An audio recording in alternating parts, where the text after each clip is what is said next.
The Adventure of the Musgrave Ritual. An anomaly which often struck me in the character of my friend Sherlock Holmes was that, although in his methods of thought he was the neatest and most methodical of mankind, and although also he affected a certain quiet primness of dress, he was none the less, in his personal habits, one of the most untidy men that ever drove a fellow lodger to distraction. Not that I am in the least conventional in that respect myself. The rough-and-tumble work in Afghanistan, coming on the top of a natural bohemianism of disposition, has made me rather more lax than befits a medical man. But with me there is a limit.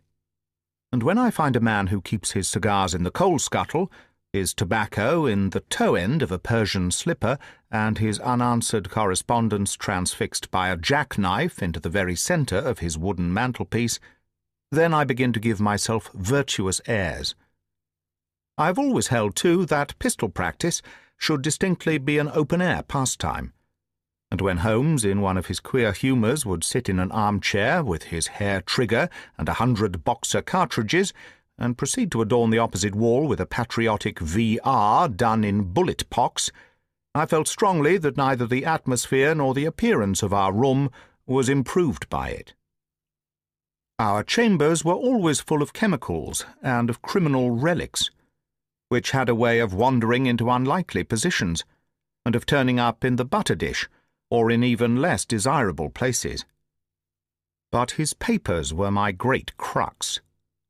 He had a horror of destroying documents, especially those which were connected with his past cases, and yet it was only once in every year or two that he would muster energy to docket and arrange them, for, as I have mentioned somewhere in these incoherent memoirs, the outbursts of passionate energy when he performed the remarkable feats with which his name is associated were followed by reactions of lethargy, during which he would lie about with his violin and his books hardly moving, save from the sofa to the table.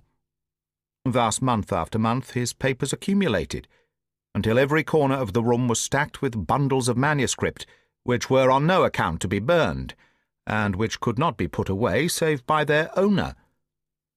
One winter's night, as we sat together by the fire, I ventured to suggest to him that as he had finished pasting extracts into his commonplace book, he might employ the next 2 hours in making our room a little more habitable. He could not deny the justice of my request, so with a rather rueful face he went off to his bedroom, from which he returned presently, pulling a large tin box behind him. This he placed in the middle of the floor, and squatting down upon a stool in front of it, he threw back the lid. I could see that it was already a third full of bundles of papers tied up with red tape into separate packages. "There are cases enough here, Watson," said he, looking at me with mischievous eyes. "I think that if you knew all that I have in this box, you would ask me to pull some out instead of putting others in." "These are the records of your early work, then?" I asked. "I have often wished that I had notes of those cases." "Yes, my boy. These were all done prematurely, before my biographer had come to glorify me." He lifted bundle after bundle in a tender, caressing sort of way. "They are not all successes, Watson," said he, "but there are some pretty little problems among them. Here's the record of the Tarleton murders, and the case of Vanbury, the wine merchant, and the adventure of the old Russian woman, and the singular affair of the aluminium crutch, as well as a full account of Ricoletti of the club foot and his abominable wife. And here, now, this really is something a little recherché." He dived his arm down to the bottom of the chest and brought up a small wooden box with a sliding lid, such as children's toys are kept in. From within he produced a crumpled piece of paper, an old-fashioned brass key, a peg of wood with a ball of string attached to it, and 3 rusty old discs of metal. "Well, my boy, what do you make of this lot?" he asked, smiling at my expression. "It is a curious collection." "Very curious. And the story that hangs round it will strike you as being more curious still. These relics have a history, then? So much so that they are history." "What do you mean by that?" Sherlock Holmes picked them up one by one and laid them along the edge of the table. Then he reseated himself in his chair and looked them over with a gleam of satisfaction in his eyes. "These," said he, "are all that I have left to remind me of the episode of the Musgrave ritual." I had heard him mention the case more than once, though I had never been able to gather the details. "I should be so glad," said I, "if you would give me an account of it." "And leave the litter as it is?" he cried mischievously. "Your tidiness won't bear much strain after all, Watson. But I should be glad that you should add this case to your annals, for there are points in it which make it quite unique in the criminal records of this, or, I believe, of any other country. A collection of my trifling achievements would certainly be incomplete which contained no account of this very singular business. You may remember how the affair of the Gloria Scott, and my conversation with the unhappy man whose fate I told you of, first turned my attention in the direction of the profession which has become my life's work. You see me now, when my name has become known far and wide, and when I am generally recognized both by the public and by the official force as being a final court of appeal in doubtful cases. Even when you knew me first, at the time of the affair which you have commemorated in A Study in Scarlet, I had already established a considerable, though not a very lucrative, connection. You can hardly realize, then, how difficult I found it at first, and how long I had to wait before I succeeded in making any headway. When I first came up to London, I had rooms in Montague Street, just round the corner from the British Museum, and there I waited, filling in my too abundant leisure time by studying all those branches of science which might make me more efficient. Now and again cases came in my way, principally through the introduction of old fellow students, for during my last years at the university there was a good deal of talk there about myself and my methods. The third of these cases was that of the Musgrave ritual, and it is to the interest which was aroused by that singular chain of events, and the large issues that proved to be at stake, that I trace my first stride towards the position which I now hold. Reginald Musgrave had been in the same college as myself, and I had some slight acquaintance with him. He was not generally popular among the undergraduates, though it always seemed to me that what was set down as pride was really an attempt to cover extreme natural diffidence.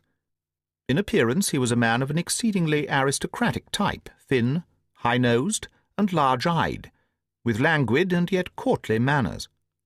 He was indeed a scion of one of the very oldest families in the kingdom, though his branch was a cadet one which had separated from the northern Musgraves sometime in the 16th century, and had established itself in western Sussex, where the manor house of Hurlstone is perhaps the oldest inhabited building in the county.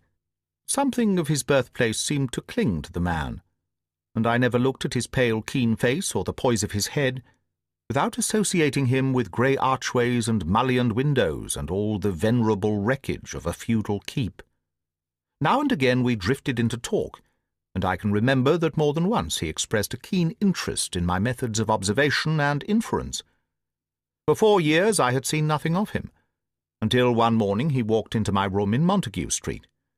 He had changed little, was dressed like a young man of fashion, he was always a bit of a dandy, and preserved the same quiet, suave manner which had formerly distinguished him. "How has all gone with you, Musgrave?" I asked, after we had cordially shaken hands. "You probably heard of my poor father's death," said he. "He was carried off about 2 years ago. Since then I have, of course, had the Hurlstone estates to manage, and as I am member for my district as well, my life has been a busy one. But I understand, Holmes, that you are turning to practical ends those powers with which you used to amaze us." "Yes," said I have taken to living by my wits." "I am delighted to hear it, for your advice at present would be exceedingly valuable to me. We have had some very strange doings at Hurlstone, and the police have been able to throw no light upon the matter. It is really the most extraordinary and inexplicable business.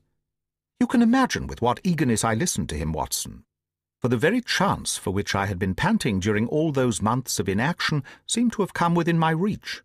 In my inmost heart I believed that I could succeed where others failed, and now I had the opportunity to test myself. "Pray let me have the details," I cried. Reginald Musgrave sat down opposite to me and lit the cigarette which I had pushed towards him. "You must know," said he, that though I am a bachelor, I have to keep up a considerable staff of servants at Hurlstone, for it is a rambling old place and takes a good deal of looking after. I preserve, too, and in the pheasant months I usually have a house party, so that it would not do to be short-handed. Altogether there are 8 maids, the cook, the butler, 2 footmen, and a boy. The garden and the stables, of course, have a separate staff. Of these servants, the one who had been longest in our service was Brunton, the butler. He was a young schoolmaster, out of place when he was first taken up by my father, but he was a man of great energy and character, and he soon became quite invaluable in the household. He was a well-grown, handsome man with a splendid forehead, and though he has been with us for 20 years, he cannot be more than 40 now. With his personal advantages and his extraordinary gifts, for he can speak several languages and play nearly every musical instrument, it is wonderful that he should have been satisfied so long in such a position. But I suppose that he was comfortable and lacked energy to make any change. The butler of Hurlstone is always a thing that is remembered by all who visit us. But this paragon has one fault. He's a bit of a Don Juan, and you can imagine that for a man like him it is not a very difficult part to play in a quiet country district. When he was married it was all right, but since he has been a widower we have had no end of trouble with him. A few months ago we were in hopes that he was about to settle down again, for he became engaged to Rachel Howells, our second housemaid. But he has thrown her over since then and taken up with Janet Tregellis, the daughter of the head gamekeeper. Rachel, who is a very good girl, but of an excitable Welsh temperament, had a sharp touch of brain fever, and goes about the house now, or did until yesterday, like a black-eyed shadow of her former self. That was our first drama at Hurlstone, but a second one came to drive it from our minds, and it was prefaced by the disgrace and dismissal of butler Brunton. This is how it came about.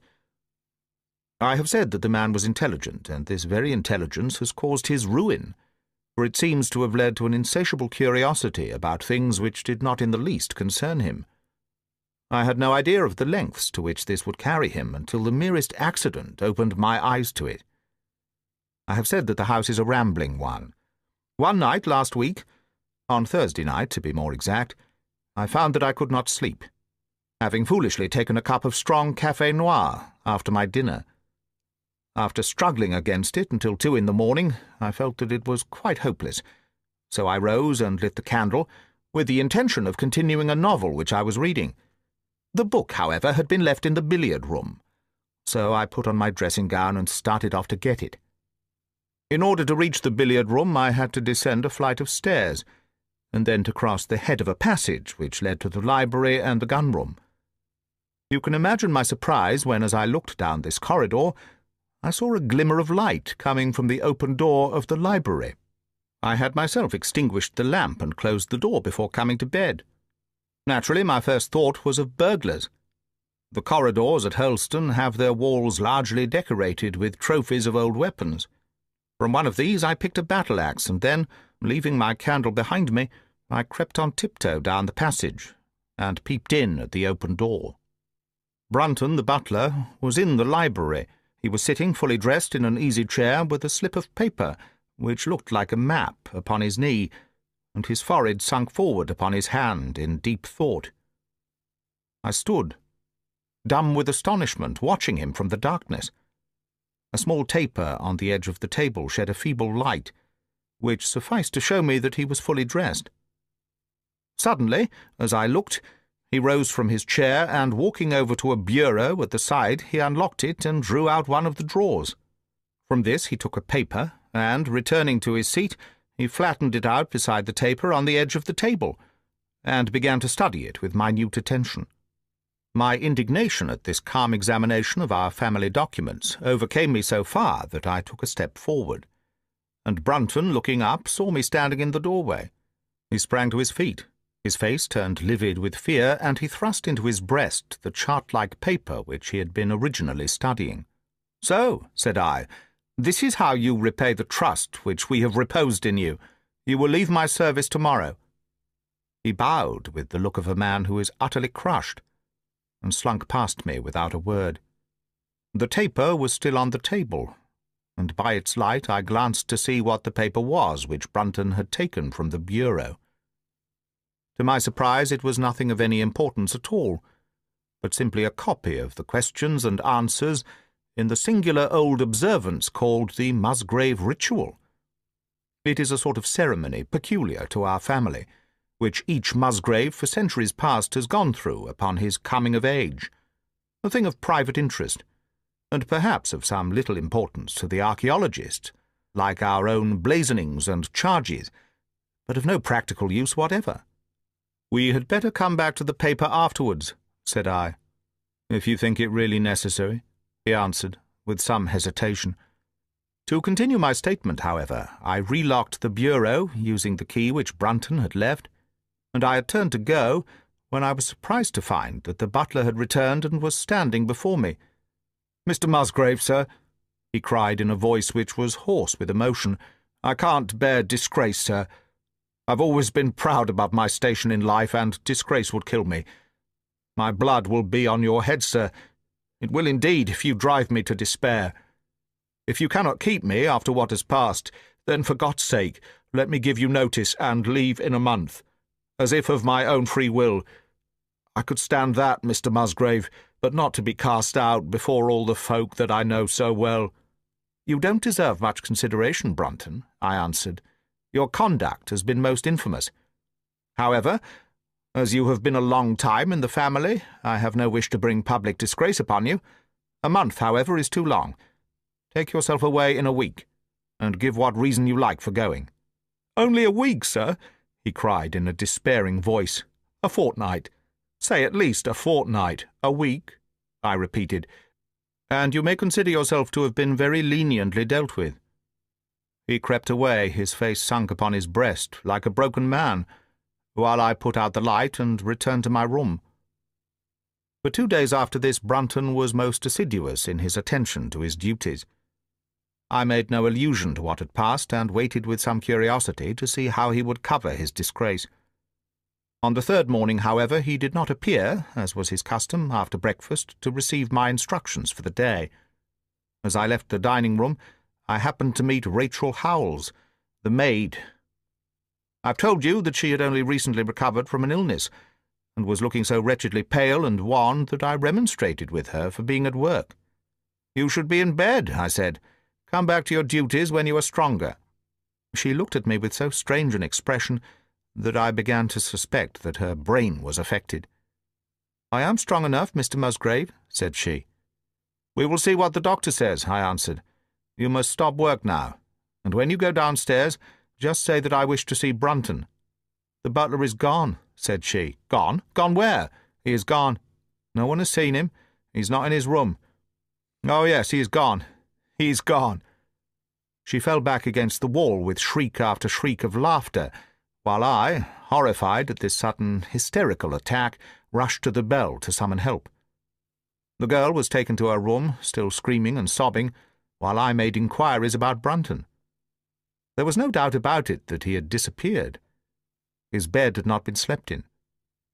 He had been seen by no one since he had retired to his room the night before, and yet it was difficult to see how he could have left the house, as both windows and doors were found to be fastened in the morning. His clothes, his watch, and even his money were in his room, but the black suit which he usually wore was missing. His slippers, too, were gone, but his boots were left behind.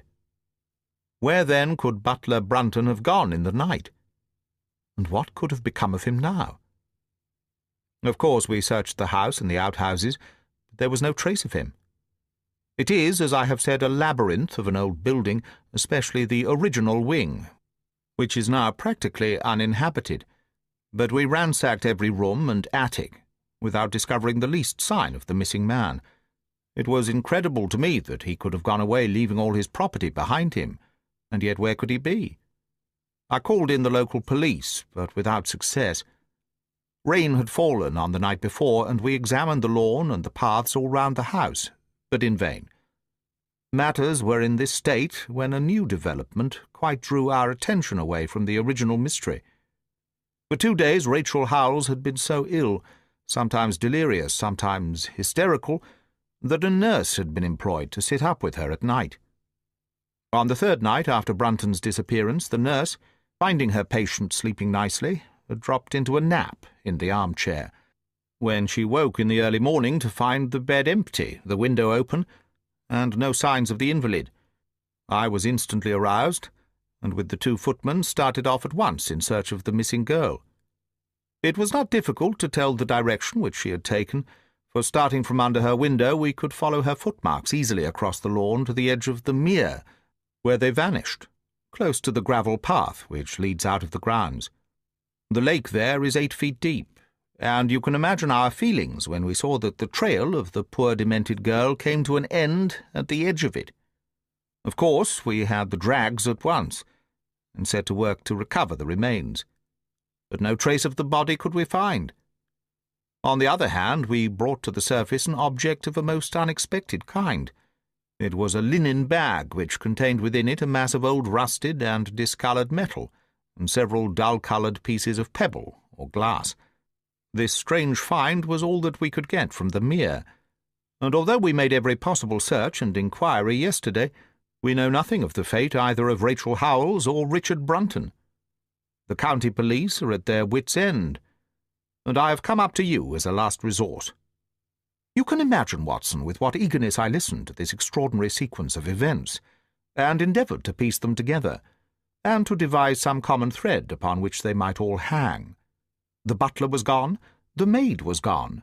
The maid had loved the butler, but had afterwards had cause to hate him. She was of Welsh blood, fiery and passionate. She had been terribly excited immediately after his disappearance. She had flung into the lake a bag containing some curious contents. These were all factors which had to be taken into consideration, and yet none of them got quite to the heart of the matter.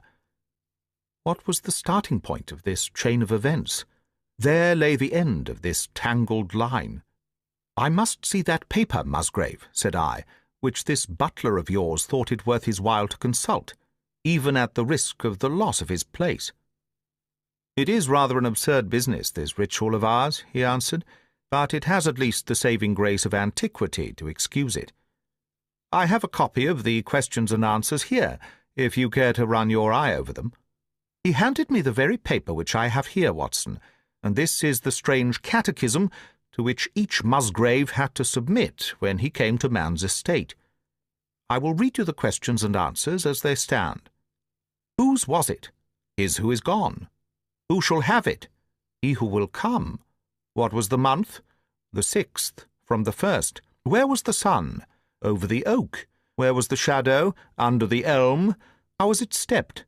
North by 10 and by 10, east by 5 and by 5, south by 2 and by 2, west by 1 and by 1, and so under. What shall we give for it? All that is ours. Why should we give it? For the sake of the trust. The original has no date, but is in the spelling of the middle of the 17th century, remarked Musgrave. I am afraid, however, that it can be of little help to you in solving this mystery. At least, said I, it gives us another mystery, and one which is even more interesting than the first. It may be that the solution of the one may prove to be the solution of the other. You will excuse me, Musgrave, if I say that your butler appears to me to have been a very clever man, and to have had a clearer insight than 10 generations of his masters. I hardly follow you, said Musgrave. The paper seems to me to be of no practical importance. But to me it seems immensely practical, and I fancy that Brunton took the same view. He had probably seen it before that night on which you caught him. It is very possible. We took no pains to hide it. He simply wished, I should imagine, to refresh his memory upon that last occasion. He had, as I understand, some sort of map or chart which he was comparing with the manuscript, and which he thrust into his pocket when you appeared. That is true. But what could he have to do with this old family custom of ours, and what does this rigmarole mean? I don't think that we should have much difficulty in determining that, said I. With your permission, we will take the first train down to Sussex, and go a little more deeply into the matter, upon the spot. The same afternoon saw us both at Hurlstone. Possibly you have seen pictures and read descriptions of the famous old building, so I will confine my account of it to saying that it is built in the shape of an L, the long arm being the more modern portion, and the shorter the ancient nucleus from which the other has developed. Over the low, heavy lintel door in the centre of this old part is chiselled the date 1607, but experts are agreed that the beams and stonework are really much older than this. The enormously thick walls and tiny windows of this part had in the last century driven the family into building the new wing, and the old one was used now as a storehouse and cellar when it was used at all. A splendid park with fine old timber surrounded the house, and the lake, to which my client had referred, lay close to the avenue, about 200 yards from the building. I was already firmly convinced, Watson, that there were not 3 separate mysteries here, but one only, and that if I could read the Musgrave ritual aright, I should hold in my hand the clue which would lead me to the truth concerning both the butler Brunton and the maid Howells. To that, then, I turned all my energies. Why should this servant be so anxious to master this old formula? Evidently because he saw something in it which had escaped all those generations of country squires, and from which he expected some personal advantage. What was it, then, and how had it affected his fate?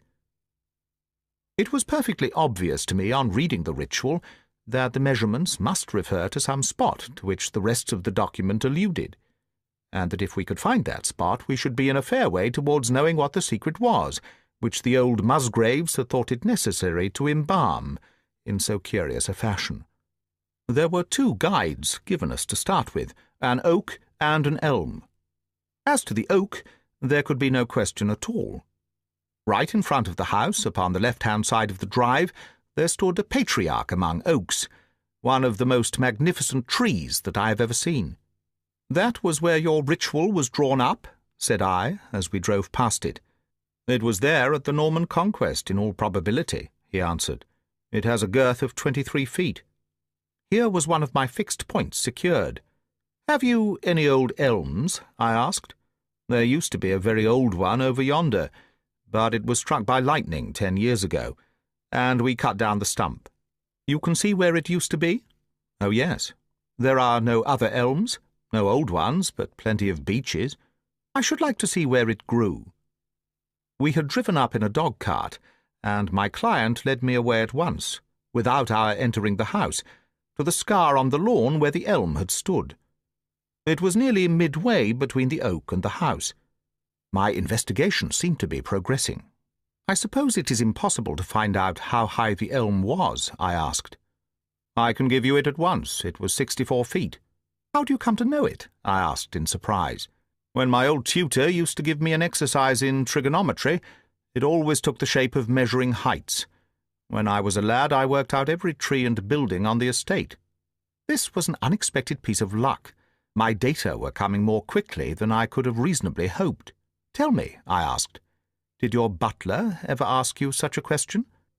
Reginald Musgrave looked at me in astonishment. "Now that you call it to mind," he answered, "Brunton did ask me about the height of the tree some months ago, in connection with some little argument with the groom." This was excellent news, Watson, for it showed me that I was on the right road. I looked up at the sun. It was low in the heavens, and I calculated that in less than an hour it would lie just above the topmost branches of the old oak. One condition mentioned in the ritual would then be fulfilled, and the shadow of the elm must mean the further end of the shadow. Otherwise the trunk would have been chosen as the guide. I had then to find where the far end of the shadow would fall when the sun was just clear of the oak. That must have been difficult, Holmes, when the elm was no longer there. Well, at least I knew that if Brunton could do it, I could also. Besides, there was no real difficulty. I went with Musgrave to his study and whittled myself this peg, to which I tied this long string, with a knot at each yard. Then I took 2 lengths of a fishing rod, which came to just 6 feet, and I went back with my client to where the elm had been. The sun was just grazing the top of the oak. I fastened the rod on end, marked out the direction of the shadow, and measured it. It was 9 feet in length. Of course, the calculation was now a simple one. If a rod of 6 feet threw a shadow of 9 feet, and tree of 64 feet would throw one of 96 feet, and the line of one would of course be the line of the other. I measured out the distance, which brought me almost to the wall of the house, and I thrust a peg into the spot. You can imagine my exultation, Watson, when within 2 inches of my peg I saw a conical depression in the ground. I knew that it was the mark made by Brunton in his measurements, and that I was still upon his trail. From this starting point I proceeded to step, having first taken the cardinal points by my pocket compass. 10 steps, with each foot, took me along parallel with the wall of the house, and again I marked my spot with a peg. Then I carefully paced off 5 to the east and 2 to the south. It brought me to the very threshold of the old door. 2 steps to the west meant now that I was to go 2 paces down the stone-flagged passage, and this was the place indicated by the ritual. Never have I felt such a cold chill of disappointment, Watson. For a moment it seemed to me that there must be some radical mistake in my calculations. The setting sun shone full upon the passage floor, and I could see that the old foot-worn grey stones with which it was paved were firmly cemented together, and had certainly not been moved for many a long year. Brunton had not been at work here. I tapped upon the floor, but it sounded the same all over, and there was no sign of any crack or crevice. But fortunately Musgrave, who had begun to appreciate the meaning of my proceedings, and who was now as excited as myself, took out his manuscript to check my calculations. "And under," he cried. "You have omitted the 'and under.'" I had thought that it meant we were to dig, but now of course I saw at once that I was wrong. "There is a cellar under this, then?" I cried. "Yes, and as old as the house, down here through this door." We went down a winding stone stair, and my companion, striking a match, lit a large lantern which stood on a barrel in the corner. In an instant it was obvious that we had at last come upon the true place, and that we had not been the only people to visit the spot recently. It had been used for the storage of wood, but the billets, which had evidently been littered over the floor, were now piled at the sides, so as to leave a clear space in the middle. In this space lay a large and heavy flagstone, with a rusted iron ring in the centre, to which a thick shepherd's check muffler was attached. "By Jove," cried my client, "that's Brunton's muffler. I have seen it on him, and could swear to it. What has the villain been doing here?" At my suggestion, a couple of the county police were summoned to be present, and I then endeavoured to raise the stone by pulling on the cravat. I could only move it slightly, and it was with the aid of one of the constables that I succeeded at last in carrying it to one side. A black hole yawned beneath, into which we all peered, while Musgrave, kneeling at the side, pushed down the lantern. A small chamber, about 7 feet deep and 4 feet square, lay open to us. At one side of this was a squat, brass-bound wooden box, the lid of which was hinged upwards, with this curious old-fashioned key projecting from the lock. It was furred outside by a thick layer of dust, and damp and worms had eaten through the wood, so that a crop of livid fungi was growing on the inside of it. Several discs of metal, old coins apparently, such as I hold here, were scattered over the bottom of the box, but it contained nothing else. At the moment, however, we had no thought for the old chest, for our eyes were riveted upon that which crouched beside it. It was the figure of a man, clad in a suit of black, who squatted down upon his hams, with his forehead sunk upon the edge of the box, and his 2 arms thrown out on each side of it. The attitude had drawn all the stagnant blood to the face, and no man could have recognized that distorted, liver-coloured countenance. But his height, his dress, and his hair were all sufficient to show my client, when we had drawn the body up, that it was indeed his missing butler. He had been dead some days, but there was no wound or bruise upon his person to show how he had met his dreadful end. When the body had been carried from the cellar, we found ourselves still confronted with a problem which was almost as formidable as that with which we had started. I confess that so far, Watson, I had been disappointed in my investigation. I had reckoned upon solving the matter when once I had found the place referred to in the ritual. But now I was there, and was apparently as far as ever from knowing what it was which the family had concealed with such elaborate precautions. It is true that I had thrown a light upon the fate of Brunton, but now I had to ascertain how that fate had come upon him, and what part had been played in the matter by the woman who had disappeared. I sat down upon a keg in the corner, and thought the whole matter carefully over. You know my methods in such cases, Watson. I put myself in the man's place, and having first gauged his intelligence, I try to imagine how I should myself have proceeded under the same circumstances. In this case the matter was simplified by Brunton's intelligence being quite first-rate, so it was quite unnecessary to make any allowance for the personal equation, as the astronomers have dubbed it. He knew that something valuable was concealed. He had spotted the place. He found that the stone which covered it was just too heavy for a man to move unaided. What would he do next? He could not get help from outside, even if he had someone whom he could trust, without the unbarring of doors and considerable risk of detection. It was better, if he could, to have his helpmate inside the house, but whom could he ask? This girl had been devoted to him. A man always finds it hard to realize that he may have finally lost a woman's love, however badly he may have treated her. He would try, by a few attentions, to make his peace with the girl Howells, and then would engage her as his accomplice. Together they would come at night to the cellar, and their united force would suffice to raise the stone. So far I could follow their actions as if I had actually seen them. But for two of them, and one a woman, it must have been heavy work, the raising of that stone.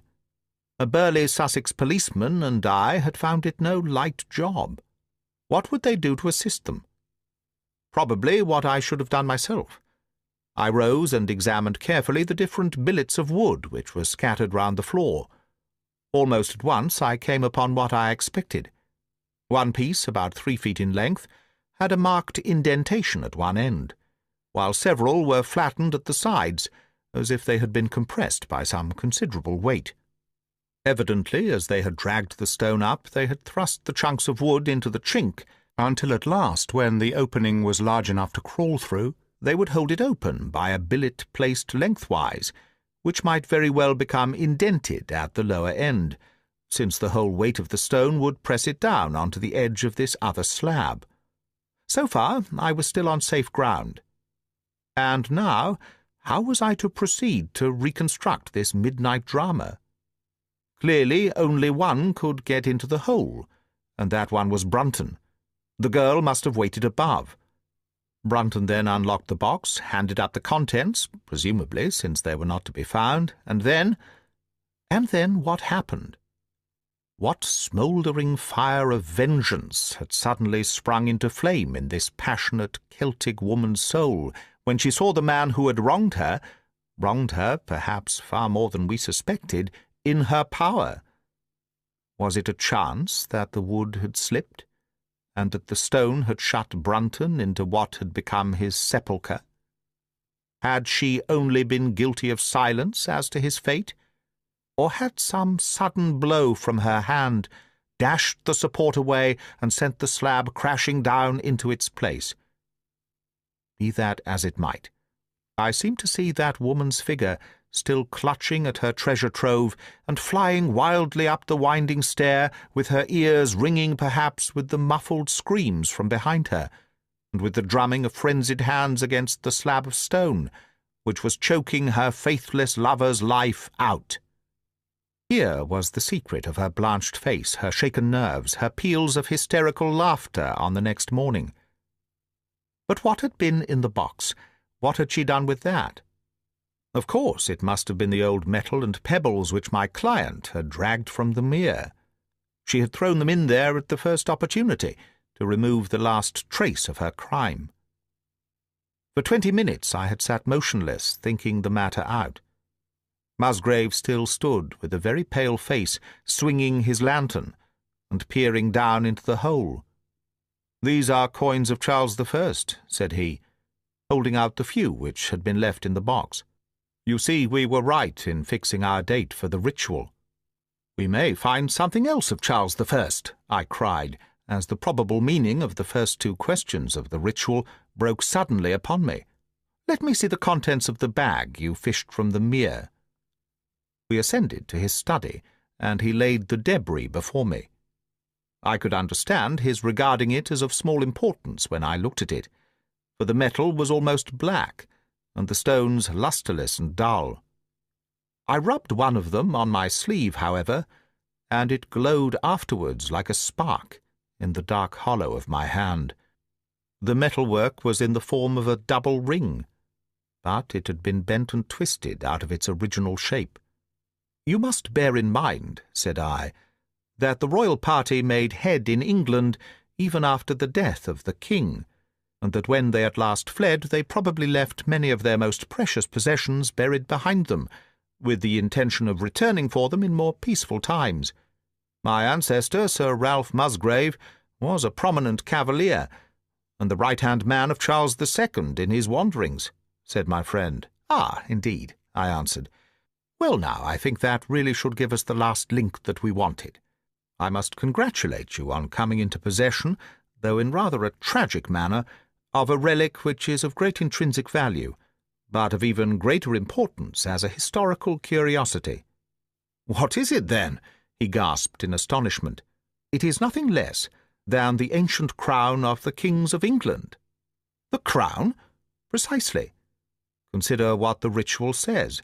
How does it run? Whose was it? His who is gone.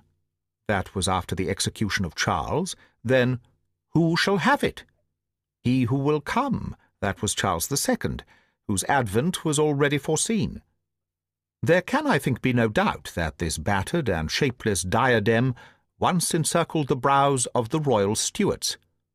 And how came it in the pond? Ah, that is a question which will take some time to answer."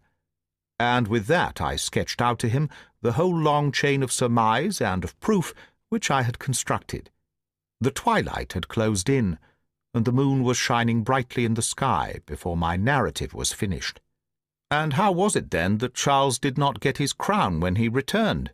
asked Musgrave, pushing back the relic into its linen bag.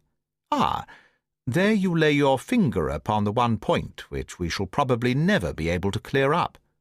It is likely that the Musgrave who held the secret died in the interval, and by some oversight left this guide to his descendant without explaining the meaning of it.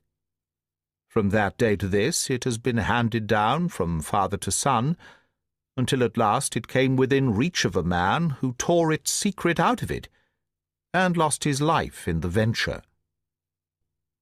And that's the story of the Musgrave ritual, Watson. They have the crown down at Holston, though they had some legal bother and a considerable sum to pay before they were allowed to retain it. I'm sure that if you mentioned my name, they would be happy to show it to you.